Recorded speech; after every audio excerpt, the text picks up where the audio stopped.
Hello and welcome to the latest IBAC podcast. IBAC is Victoria's anti-corruption agency, and our role is to expose and prevent public sector corruption and police misconduct. My name is Meg Gillespie from IBAC's communications team.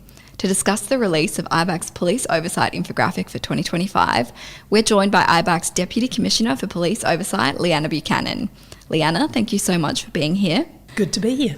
IBAC has just released data about the work done in 2025 to oversight Victoria Police, from complaints and investigations to recommendations, engagement and training. But to start off, could you describe to us what exactly is IBAC's role in oversighting Victoria Police?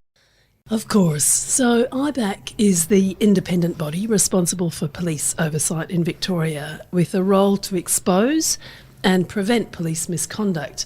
We go about that in a whole range of ways, including by assessing complaints about police misconduct, conducting investigations into police misconduct, reviewing some of the investigations that Victoria Police themselves conduct into police misconduct, and preparing special reports and thematic reports on particular types of police misconduct. So lots of different activities that we do, all under that police oversight category.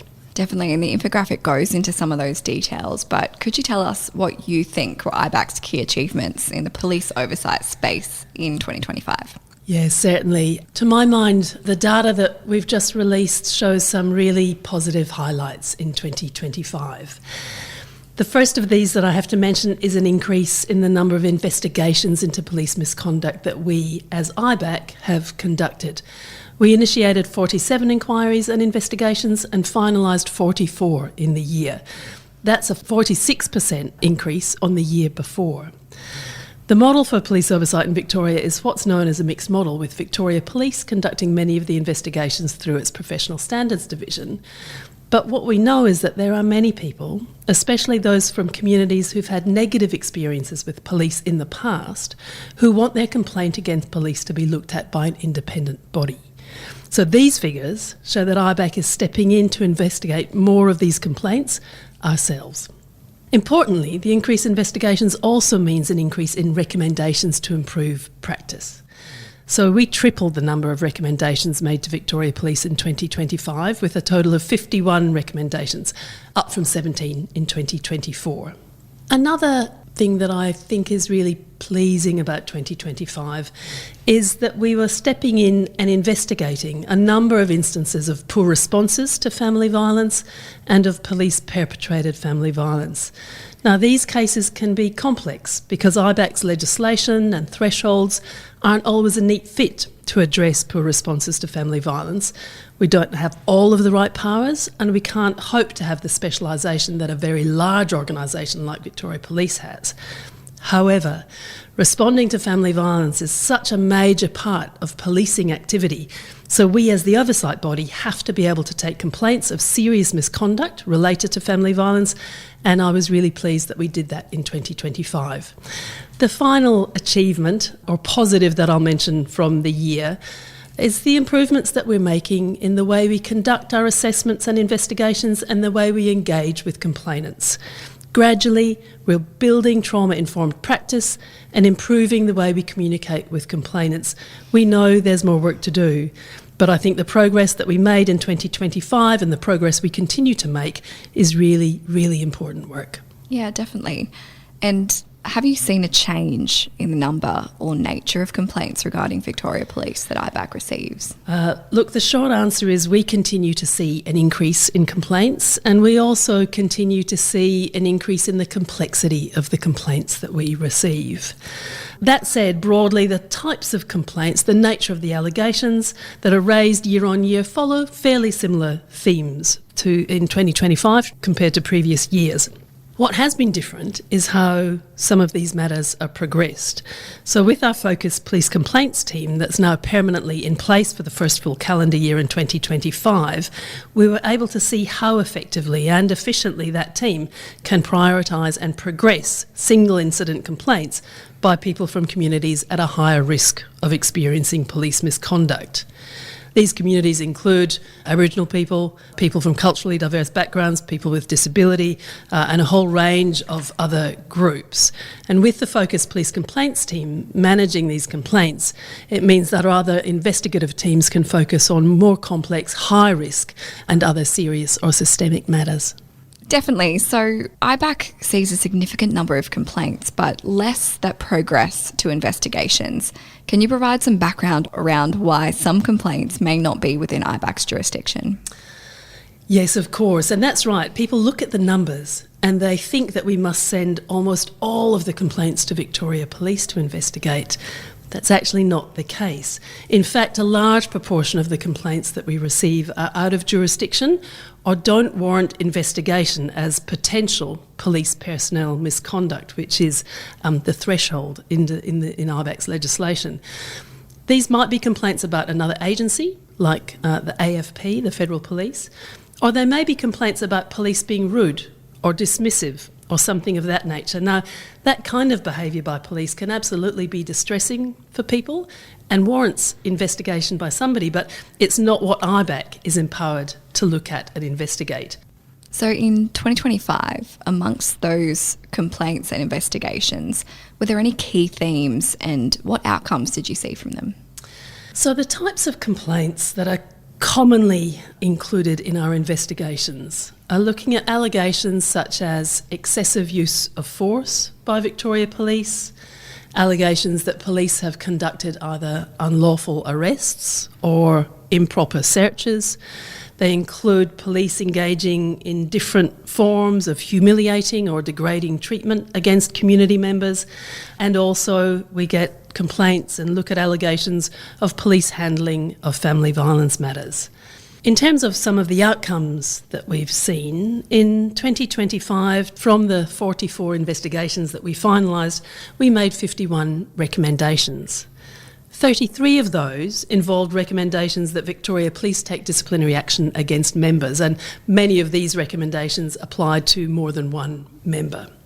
The remainder of the recommendations we made sought to improve Victoria Police policy or procedure or training, or all of the above, to prevent misconduct happening in the future.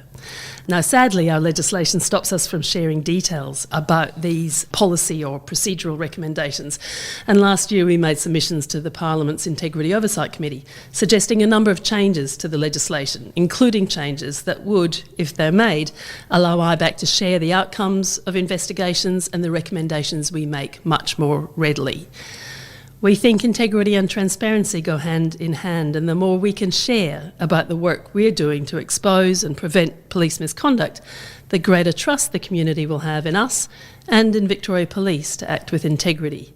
The government's response to that report is pending, and the ones I've just mentioned are among the changes we're hoping to see in due course, so that we can share the kinds of improvements we've recommended and what's been done in response with the wider community.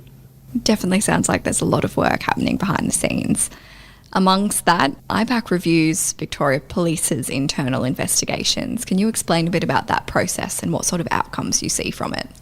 Yes, as I've said, in the model that Victoria has in place for police oversight, Victoria Police itself investigates a number of cases of police misconduct, whether people make complaints directly to police, whether we refer complaints to police, or indeed police might investigate significant incidents even where there's no complainant. Now, we look at all of these and we make a decision whether we want to review the police investigation to make sure that it's rigorous, that conflicts of interest have been managed, that all avenues of inquiry have been followed, and that the complainants have been included in the process. Ultimately, when we review these investigations, we also want to make sure that the evidence that's been collected matches the finding that has been reached. So in lots of cases, we are satisfied with the quality of the police investigation and satisfied that the findings match the evidence. But if we're not, we'll give that feedback to Victoria Police, and in some cases, if we're particularly concerned, we'll ask Victoria Police to take some action. That might be to reopen the investigation, it might be to take further investigative steps, to communicate further or more sensitively with the complainant or the victim, or in some cases we'll ask Victoria Police to reconsider the findings because we think that the findings don't match the evidence. Certainly in some cases, Victoria Police will do as we've requested, reopen the investigation, allocate it to a fresh investigator. They might reconsider the findings and report back to us. In other cases, Victoria Police may give us an undertaking that they'll take our feedback about the investigation and any flaws in the investigation, and they'll share that with the investigator. Victoria Police doesn't always act on these requests, but overall we expect them to be taken seriously, and we would expect that Victoria Police, as an organisation that itself has a commitment to building community trust, will continue to value the independent perspectives that we bring. In short, this function of reviewing police investigations is a really important function in this mixed model system where IBAC has neither the legislative power nor the capacity to investigate all police misconduct ourselves. It's really important that there's some independent oversight when police step in and investigate, and I certainly would hope that that gives community members some assurance. You've mentioned a focus area for IBAC is police perpetrated family violence and other issues like excessive use of force. Could you describe to us how, in practice, IBAC prioritises complaints like this? Yes, certainly. And I'll deal with these separately because these kinds of complaints raise, as you'd imagine, slightly different issues. So certainly, and I want to acknowledge the apology that the IBAC Commissioner recently made, and I want to acknowledge the matters that led up to that apology and resulted in it. But today, when we receive a complaint that involves police perpetrated family violence, that will be flagged as a priority matter and assessed with some priority. It will be assessed with an understanding of the risks associated with family violence and an understanding of the risks of conflicts of interest that those kinds of cases can present. And if we do make a decision to refer that matter to Victoria Police, it will be after a lot of consideration, but we'll also refer it with conditions. Those conditions might relate to the way conflicts of interest and possible bias will be managed. Often those conditions will also include some provision around how the well-being and welfare of the complainant or victim should be managed as the police investigate. So if we make that referral, again in many of these cases, we'll mark that case for what we call active monitoring, which is while the police begins and progresses their investigation, we'll go in and check that conflicts are being managed appropriately, that the scope of the investigation is being framed appropriately, and generally that matter is proceeding as we would hope.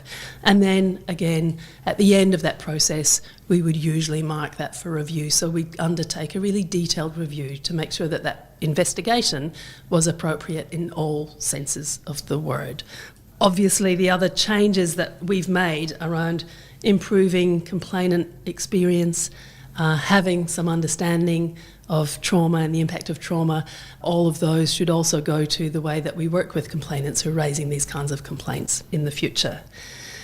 When it comes to use of excess force by Victoria Police, again, as I've said already, these frequently feature in the complaints that come to us. We closely assess these complaints, looking at all of the information that we have available to us, including information directly from Victoria Police Holdings. We'll review footage if it's available. We'll make an assessment as to whether investigation is warranted based on all of the information that we have. And then, as I explained before, if the complainant is from a community who we know to be at higher risk of experiencing police misconduct, we'll flag that and assess that as to whether we can pick that up as an investigation that will be conducted by the Focus Police Complaints team, and we'll do that provided that team has capacity. So in certainly far more of these cases of alleged excess force by police, we'll now be in a position to step in and investigate those matters ourselves. Yes, and on the Focus Police Complaints team, which you've mentioned was permanently embedded in 2024, can you tell us about how effective that team has been and what other work is being done to engage with and support the focused communities? Yes, I think the introduction of this team into IBAC has been, frankly, a bit of a game changer in terms of our police oversight work. It means, as I've said, we're investigating more cases of alleged misconduct against children, against people from culturally diverse backgrounds, against Aboriginal people, people experiencing mental ill health, homelessness, and so on. These are cases that may be centred around just one incident, But that incident can have major ramifications for the people affected and more broadly for the way police are perceived. Accountability for police who mistreat people is important, and it's important that people feel confident to come forward and make complaints, and I think the Focus Police Complaints team is gradually helping with that. Conducting a higher volume of investigations at IBAC also means that we have better insight into the kinds of challenges and factors that contribute to police misconduct, whether that's members' confusion about the scope of their powers, whether it's burnout and frustration, whether it's the need for greater skill development in areas such as de-escalation. Over time, that volume of information and data that we get from conducting more investigations will absolutely strengthen our prevention work, because ultimately that's the end game, is that we want to make really sensible, expert recommendations to help Victoria Police continue to lift standards and prevent misconduct. So beyond the Focus Police Complaints team, IBAC's really committed to building awareness of and trust in our police oversight work. So as part of that, we go to community events, we talk with organisations and community groups, we give talks. Really, we'll take any opportunity we can get to make sure those who might have reason to complain about police misconduct know how to go about it, know where to come, and have a degree of confidence that when they come forward and complain, they'll get the response that they need. And looking to this year, in 2026, what is some key work that's underway in terms of police oversight? Well, we have two very important special reports underway. One is looking at police use of force, and that's to be a series of reports that will be tabled over time. And the other is a special report looking at police responses into police perpetrated family violence. To my mind, those special reports are really significant because tackling individual cases of misconduct, incredibly important, one by one. But ultimately, as I just said before, we want to prevent misconduct and raise standards, and the systemic work that we do is really critical to that end. We'll continue our Focus Police Complaints team this year and our other investigations. We currently have 18 active investigations on foot. And we're also committed to building trust and improving transparency. While, as I've mentioned, some of those improvements might be benefited from legislative change, we'll do what we can to make more of our work known now, including by publishing investigation summaries of the cases that we've investigated, so people can see the kind of work, the kinds of issues that we're tackling, and that can go to inform ongoing improvements in police practice. And we'll continue all of our other police oversight activities while working with community and with stakeholders to build awareness and trust. The work that police do is incredibly important, and it's often really challenging. Police also have a significant range of powers over community members, and it's important for everyone, police and the community, victims, offenders, suspects, everyone, that these powers are exercised safely, fairly, and proportionately.